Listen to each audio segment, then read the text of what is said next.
O grande perigo é justamente esse: ter tudo diante dos olhos e não enxergar o essencial.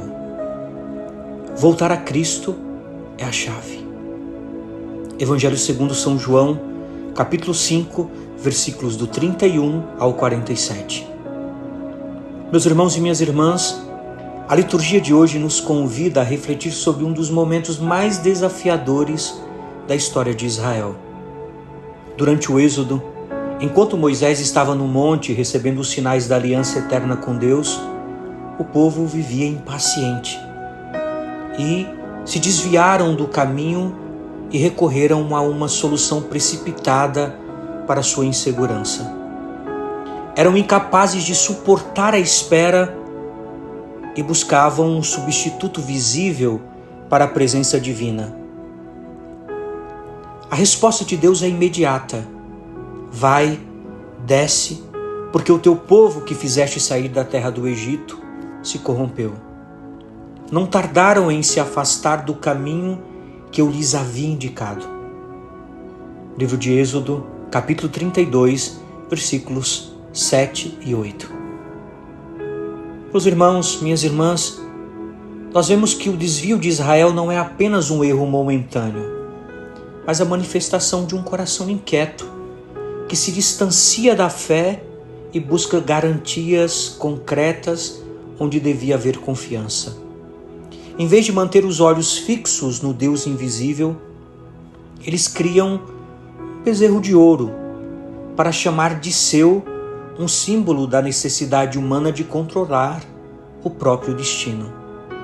Fizeram para si um bezerro de metal fundido, se prostraram diante dele, lhe ofereceram sacrifícios e disseram: eis o teu Deus, Israel, aquele que te fez sair da terra do Egito. Êxodo capítulo 32, versículos 8 e 9. Talvez nós possamos pensar que essa passagem é apenas um episódio distante da história antiga, mas na realidade ela revela uma luta comum a todos nós. Quem nunca buscou sinais claros e palpáveis para se sentir seguro no caminho da vida? Quem nunca teve medo de seguir em frente sem garantias visíveis? Muitas vezes nós acabamos depositando nossa confiança em ídolos modernos, sejam eles o sucesso, o dinheiro ou a aprovação dos outros, para preencher simplesmente o vazio deixado pela espera.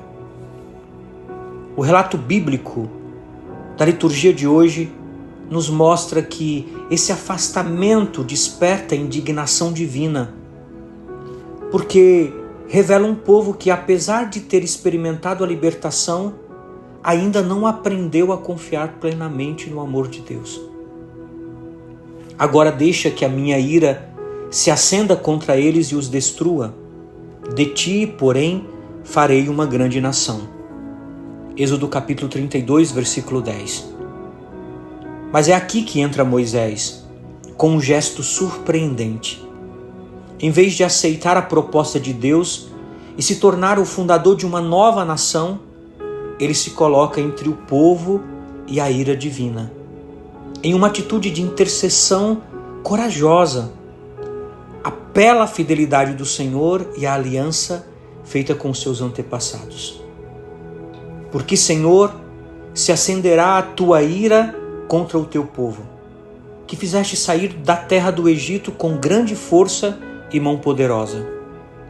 Moisés nos ensina que a verdadeira liderança espiritual não busca benefícios pessoais, mas se coloca a serviço da misericórdia e da reconciliação. Moisés escolhe permanecer junto ao povo, mesmo sabendo de suas falhas, e lembra a Deus, aquele que fez a promessa a Abraão, Isaque e Jacó. Lembra-te de Abraão, de Isaque, de Israel, teus servos, aos quais juraste por ti mesmo. Êxodo capítulo 32, versículo 13. E então, em um dos momentos mais surpreendentes da Escritura, Deus cede à intercessão de Moisés. O Senhor se arrependeu do mal que havia ameaçado fazer ao seu povo. Essa cena nos revela um Deus que não é rígido e distante, mas que se deixa tocar pela oração, pela intercessão sincera.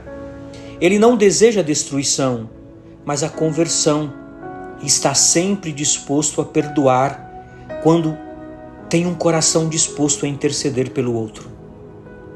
Meus irmãos e minhas irmãs, no Evangelho de hoje, Jesus ecoa essa mesma realidade ao afirmar que sua missão não é acusar, mas salvar.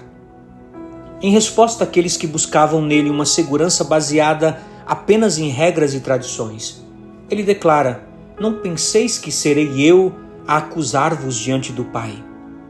Já há quem vos acuse, Moisés, no qual colocais a vossa esperança. São João capítulo 5, versículo 45. Cristo nos mostra que a vida de fé, ela não se baseia em certezas visíveis, mas na confiança em um Deus que caminha conosco. Sua existência não é solitária, mas profundamente entrelaçada com a vontade do Pai e o testemunho daqueles que vieram antes dele. Se eu desse testemunho de mim mesmo, meu testemunho não seria verdadeiro. Há outro que dá testemunho de mim, e sei que o testemunho que ele dá de mim é verdadeiro.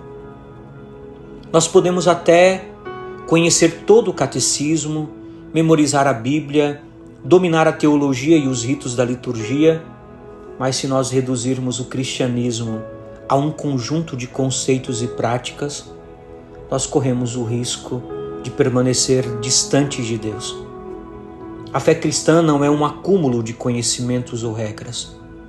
É, acima de tudo, o encontro pessoal com Jesus Cristo. A doutrina, a palavra, a teologia e a liturgia são apenas caminhos para descobri-lo, para amá-lo mais e nos firmarmos eternamente nele. Sem a pessoa de Jesus, o cristianismo se torna apenas uma ideologia, entre tantas, ou um moralismo que pesa sobre as pessoas em vez de libertá-las. Não é raro ouvirmos perguntas como: por que vocês cristãos complicam tanto a vida? Essa percepção surge quando se perde de vista a centralidade de Cristo e se enxerga a fé apenas como um sistema religioso. Quando a experiência cristã se reduz a um código de regras, ela parece mais um fardo do que um caminho de liberdade. O grande perigo é justamente esse: ter tudo diante dos olhos e não enxergar o essencial. Por isso, voltar a Cristo é a chave. Tudo o que não nos leva a Ele, por mais religioso que pareça, acaba sendo apenas ruído ou distração. A conversão que o Evangelho nos propõe hoje não é apenas um chamado individual. Ela também questiona a igreja, a cada um de nós como comunidade cristã. Estamos realmente construindo a vida sobre a pessoa de Jesus ou apenas sobre estratégias pastorais, iniciativas e projetos, por mais bem intencionados que sejam? Será que nossas ações, até mesmo as caritativas, nos aproximam verdadeiramente de Jesus? Assim, meus irmãos e minhas irmãs, o desafio que a palavra do Senhor nos lança hoje é clara. A palavra é clara, o desafio é claro. Somos chamados a atravessar os desertos da vida sem construirmos bezerros de ouro, sem buscar seguranças vazias, mas confiando que Deus é fiel e que no tempo certo, Ele mesmo nos guiará ao destino certo. Quem tem Jesus, tem tudo.